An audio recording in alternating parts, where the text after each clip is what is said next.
Good morning. Today I will be doing my Evil, Suffering, and Death Semester 2 Spring Project. I decided to do on a personal experience of mine that I'm still going through in my life. It's about anxiety, and I have my script up here to help me talk. So for these next 7, 8 minutes.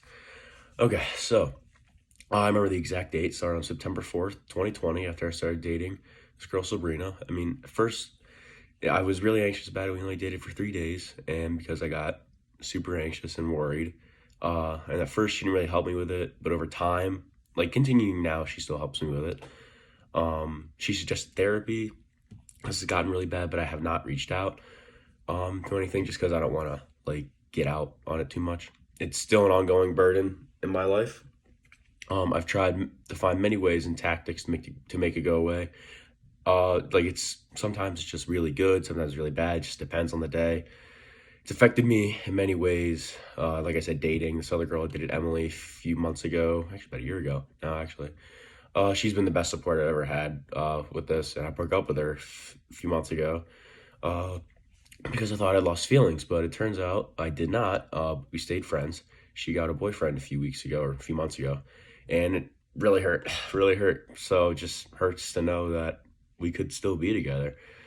But I let my anxiety take over, I guess. So that was one thing. It affects my everyday decision making. I just depending on what I do, no matter what I do, just decisions on like if I want to play Xbox or just do schoolwork, do anything like that. Just it's always present. Like yeah, it's present in my daily life, like I have written down here. Yeah, it hurts to make this when I was typing this up a few weeks ago. I'm not trying to get all my ideas together. I just wish it could all go away. It's just really hurts. It's just hard for me to live every day like this. I text my friends. My one friend, Brenna, she's a really big supporter of this. And I told her, I was like, I don't know what to do anymore sometimes. And she's like, yeah, just pray to God. Just know that everything's going to be all right. And I mean, I try that.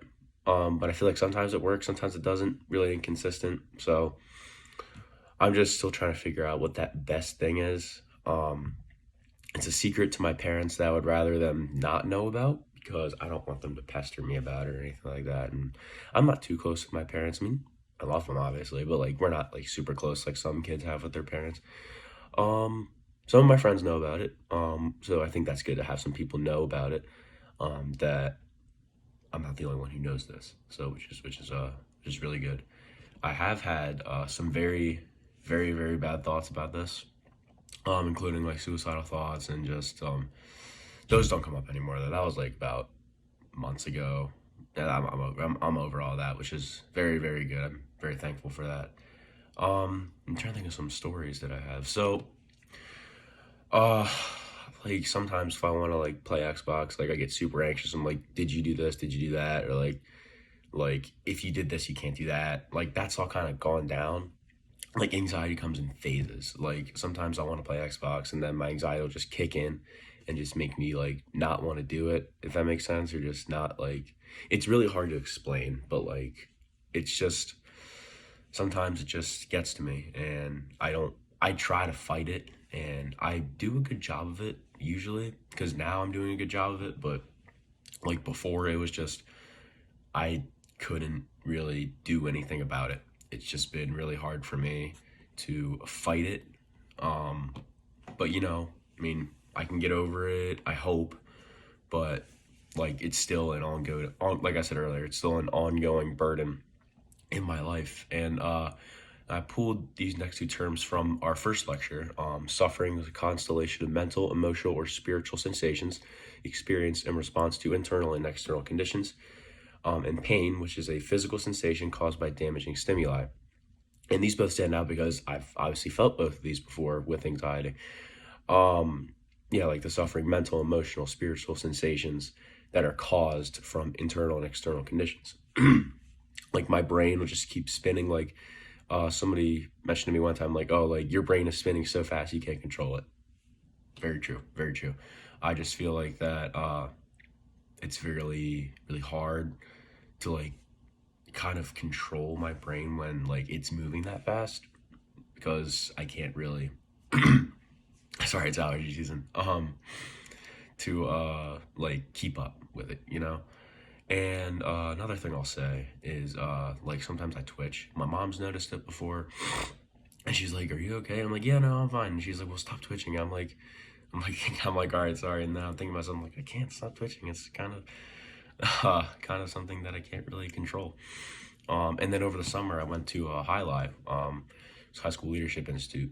Best week of my life. So much fun. I loved it.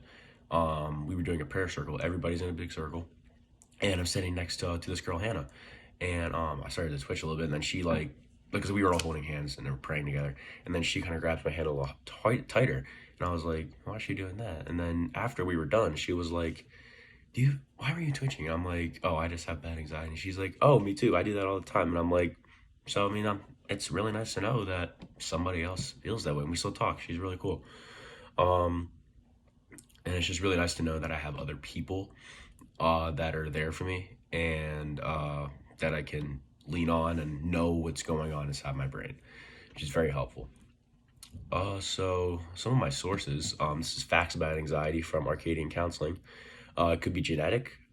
It begins in childhood, which I think could be true for me now that I'm thinking about it. Like, I think that it has been present in me years past before I even realized it, because, like, I was a kid. I didn't really think about it.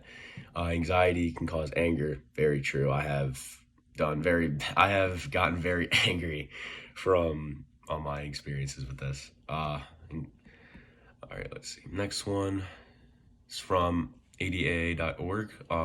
Anxiety facts and statistics. Anxiety is the most common disorder in the United States.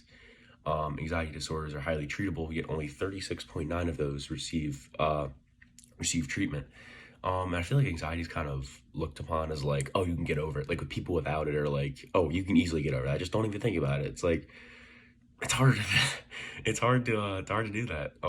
But yeah, so I'm just trying to do my best with that, obviously. But you know, I'm just trying to get rid of it as best I can.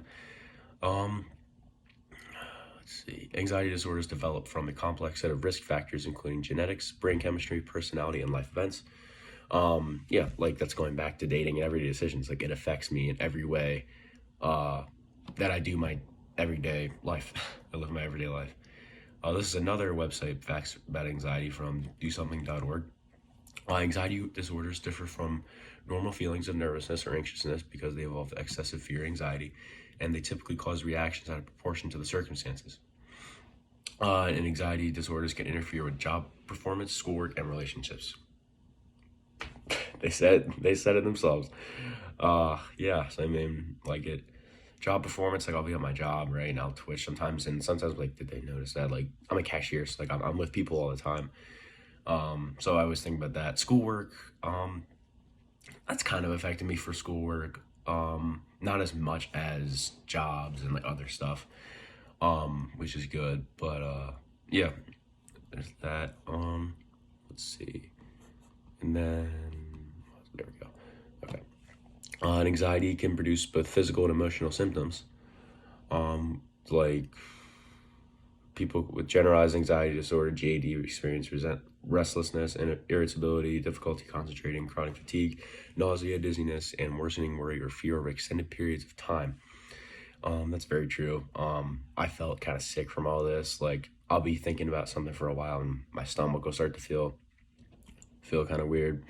That doesn't happen too much, but it has happened a few times. So that is something that I can agree with as well. And finally, I have the Catholic stance. This is from stress.lovetoknow.com. According to the Catholic perspective, anxiety results from not having enough faith and trust in God's plan for me.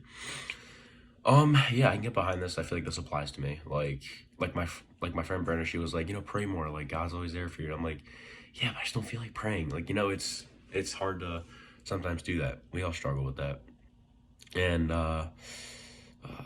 Catholic help for anxiety ranges from counseling services to self-help through prayer. A strong belief in God is central to getting help for anxiety in this faith-filled approach.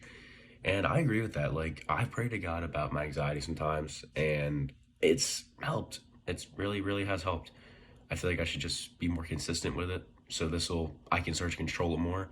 Because I feel like it won't really go away because I'm born with it, I guess. So Um, yeah, so there's that, and just basically just pray to God more, I guess. Yeah, and so I guess yeah, Brennan was right. Pray to God, and it'll all go away. She says that a lot. She always sends me a lot of like Catholic like articles, videos. It's just really cool, really cool. I really appreciate that from her. Oh, okay. And finally, look at the. So my personal conclusion to this is prayer. Pray God, and I'm going over time at 10.5 minutes, but yeah, pray to God, um, seek help, seek professional help, and yeah, that's everything. Thank you for watching, and have a good day.